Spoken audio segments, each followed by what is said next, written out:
Hey, beautiful people. So, my video today. I was supposed to do a coaching session this week and I forgot. So, I missed the call. So, I do not have a coaching session for this week. So, you have me. I wanted to cover some of the things I've been doing to help calm things down, wind things down, also slow things down. I've been really sitting in quite a high anxious place and also having a lot of just ongoing panic attacks. It's almost as if they do not ever stop at the moment. Well, they've stopped now, but they were not stopping. And so I sat and I had been bringing myself into a place of safety, and I had been connecting, and I had been putting my hands on my legs and feeling my hands on my legs, and nothing was helping. So then I heard, look at what you're eating. And then I had a look at what I was eating and realized that in the last month since we moved here, I have completely changed what I was eating, and not in a good way. So I was starting to eat rice, which I know I react to. It gives me heart palpitations. I was having things with guar gum in them, which I know I react to. I was also having chocolate, like brownies and little mini cakes, because we can get gluten and dairy free where we are now, and I haven't had access to that kind of food for years. So I've not been able to go to a cafe and buy anything I've wanted to have. I've had to make myself. So to be able to be somewhere meant that I really, really, really, really, really wanted to participate in that experience. And so I was buying different cakes, and chocolate always makes me plummet down to the earth into depression, and the sugar as well, the spikes of the sugar. And I was also having non-organic food, which I have not had for years. And so the glyphosates in the non-organic food, also the obvious, if you're eating cakes and you're just eating white sugar, if it's not an organic white sugar, then it's anyway, if you know anything about food, it's not good.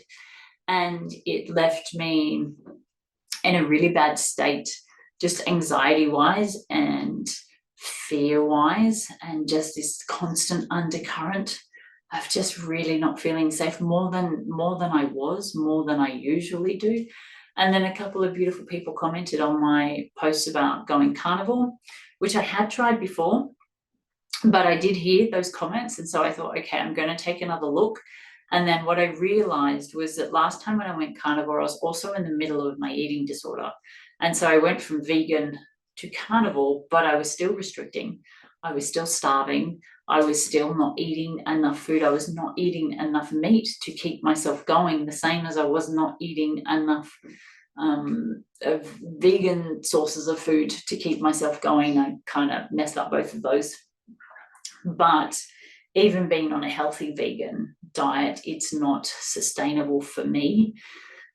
So I shifted over to carnivore about 4 days ago. And the difference has been remarkable, I have to say, because that constant adrenaline hit, like that constant fear, that constant anxiety buzz, that meant that I hadn't slept for a couple of weeks, because I kept waking up with this. It's hard to explain unless you've actually gone through it, where I'd wake up and it was either one or two things. I'd either wake up in the middle of a panic attack and this feeling of dread, or like I did last night, wake up with what feels almost like an adrenaline hit that just goes through my entire body, and it's like, whoa, okay. And I have to breathe, and my heart starts racing, and it's different to a panic attack. I know some of you are going to go, yeah, that's a panic attack. It's like, no, it's actually different to a panic attack. I know, because I have panic attacks, but for the last 4 days, it was different. So the anxiety dropped, my A-type buzzing stopped, my system started to slow. I could feel myself slowing down. I was actually able to play with my daughter the other day, which was weird. I mean, we normally play, but this is a different kind of play. This is a lot more where I was a lot more engaged. I was coming up with ideas of things to do. My brain fog started to feel like it was dissipating. My nose, I've had really bad sinuses in my nose, which also makes it really hard for me to see sometimes, and I get really dizzy. So I get dizzy and I get vertigo, and that has started to dissipate. And then the fascinating thing is yesterday I ran out of meat. So I had toast, it was gluten-free bread with some Rosella jam that didn't have sugar in it, had honey in it. And it was beautiful and it was delicious. But after having 3 really good nights sleep, because everything was starting to slow down, last night I woke up with that adrenaline hit, and it really, really, really showed me that I need. And it's funny because even though, I mean, someone talking about carnivore can be really, really triggering, but there's a like a diet or an eating plan over here called GAPS. I don't know if it's where you are in the world, but over here it's called GAPS, and you basically eliminate everything except meat. You do bone broths, you do very basic meats, and that's all you eat for a while. Actually, it's a couple of months, and then you slowly reintroduce other types of food so you can see what you're reacting to, but you give it a couple of months for your gut to calm down and slow down. And so really, where I sit there and I was talking to someone about carnivore and they were just a little bit triggered, I then started bringing in the word GAPS. And it's different, it's a different relationship over here, because carnivore, it has a stigma against it for whatever reason. But GAPS over here does not have a stigma because it's actually a pretty mainstream way of doing an elimination diet. But what I realized was, because in the comments someone had said do carnivore, and I said it doesn't work for me. But then what I realized was, as I said before, when I look back, I wasn't eating. So I was doing carnivore with just one meat and salt and water, which is fine for people who are looking to lose weight and who have excess weight on them and they already have the fat stores. But me, I don't have the fat stores. There are no extra fat stores. So for me to just do one meat, it's not enough fat. I need to add fat in. I need that nourishment. I need that extra fat, which I was not doing. So I was not getting enough fat. I also wasn't eating enough meat, because what I worked out was it was almost, I think it was 850 to 900 grams of meat a day, which is almost a kilo of meat. I was not eating that at all. I think I was only having maybe half a kilo. Like I was having 4 lamb chops a day, I think. Back then, I can't remember now, but definitely wasn't a kilo. And also I wasn't doing any other meat. I was only doing lamb back then. So this time I want to bring it all in, and I want to do the lamb, the beef, fish, pork. I'm not sure about the chicken. I'm not a big fan of chicken. Plus we have chickens and I find it really hard to eat them. But I want to bring in all of those different meats. I also haven't had dairy for years, and when I did try it a couple of months ago, I reacted. But I'm hoping that I could do goat's milk, which is different to cow's milk. And also the dairy that I did bring in was a raw dairy from the A2 organically fed cow. But I'm wondering if I take that and then turn it into ghee, because then that will remove part of the protein, part of the potential cause between why I can't have dairy. So I'm going to shift that to ghee. And yeah, I'm going to see how that goes and see if that helps and see what a difference it makes. But having the chicken this morning definitely made a difference, just to how I usually feel, because I'm now starting to really pay attention to what's going on. And so for me, I've been playing with my diet for over 20 years trying to find the solution. But so I've tried all sorts of different diet plans and all sorts of different ways of eating to try and fix different issues that I've had, and none of them have worked. And I've tried not doing anything and just eating everything, and that didn't work either. But this is the only one that I've never tried. I have never tried GAPS. I have never tried going carnivore. I've never tried taking everything out except meat, but lots of meat and lots of fat. I've never gone high fat before. I've always, and also with the carnivore last time, I think I only did it for maybe about 4 or 5 days. And then my carb craving started to kick in and I started to have carbs anyway. So I feel like I didn't really do it enough either. Yeah, so that's kind of my plan. And I think that's probably about it. I did get triggered today by a conversation that I had, but mainly because the person I was having a conversation with didn't have all of the information, and I didn't feel I was in a position to share all of that information. So there was a little bit of trigger inside me. So I sat with it and I just went, you know what? It's okay. This is what happens. People make assumptions or judgments or opinions. You can put whatever word you want on it, but people have a perception. You can even use perception. People have a perception about something that you're doing based on the information that they have at the time. And if you share that much of the experience or the story, you shared that much, they're gonna share their perception based on that much.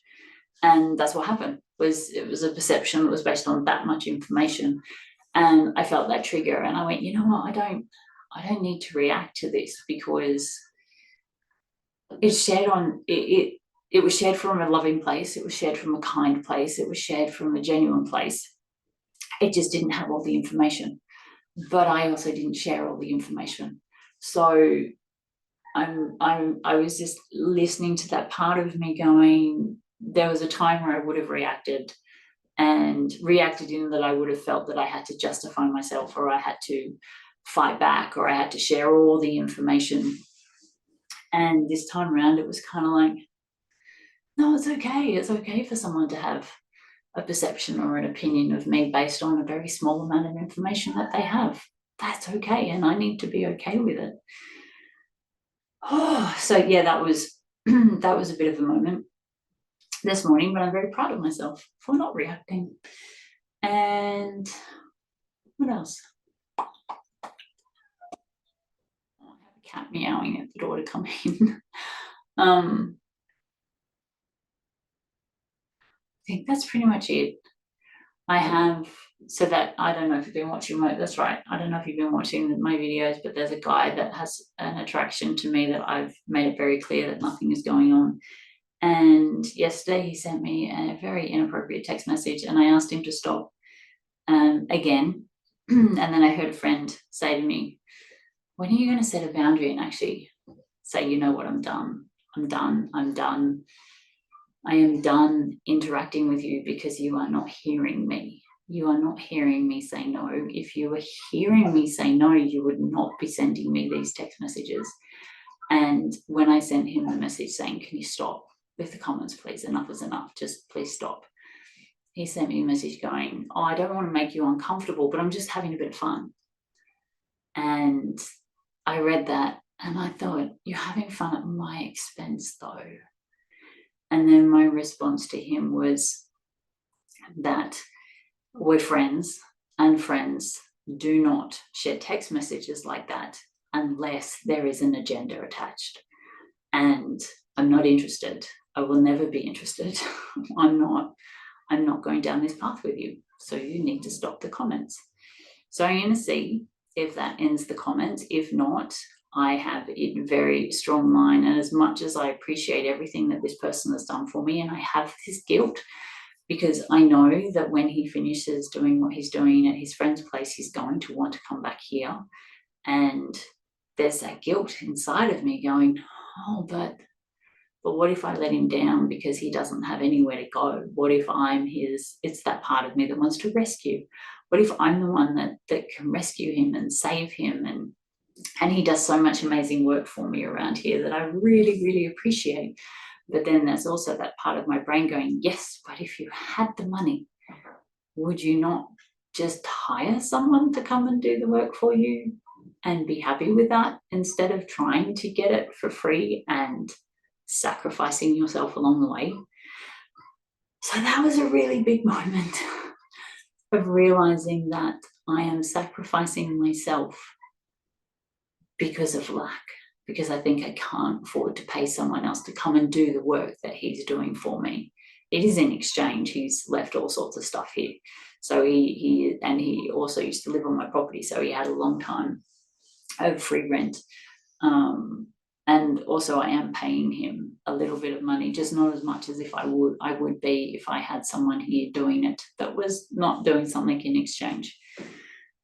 Oh, so there's that as well. I've had to be dealing with that, and that has not been the easiest. So, but I do want to say that I have not been, in the last 4 days, I have not been as dysregulated as I usually am. And I have noticed, and I really do believe that that is a difference with eating the animal protein and the extra fat, is not being as dysregulated. Things have been a lot calmer, a lot slower, a lot gentler, which has been really, really, really nice. I think that's it. I don't think I need to go too far into anything else today. I will do another video during the week, and I do have a coaching call this week. Let's hope I remember it. I think I have 2 this week, actually. So I will put those 2 up, and yeah, that's it. Thank you for being here. Please, if you've got any beautiful comments, please do share them. I read and respond to every single one of them at the moment, and I'm so thankful for your comments on my videos. It's been really, really lovely and really, really helpful, and yeah, I'm really enjoying them. You guys are awesome. So thank you for being here.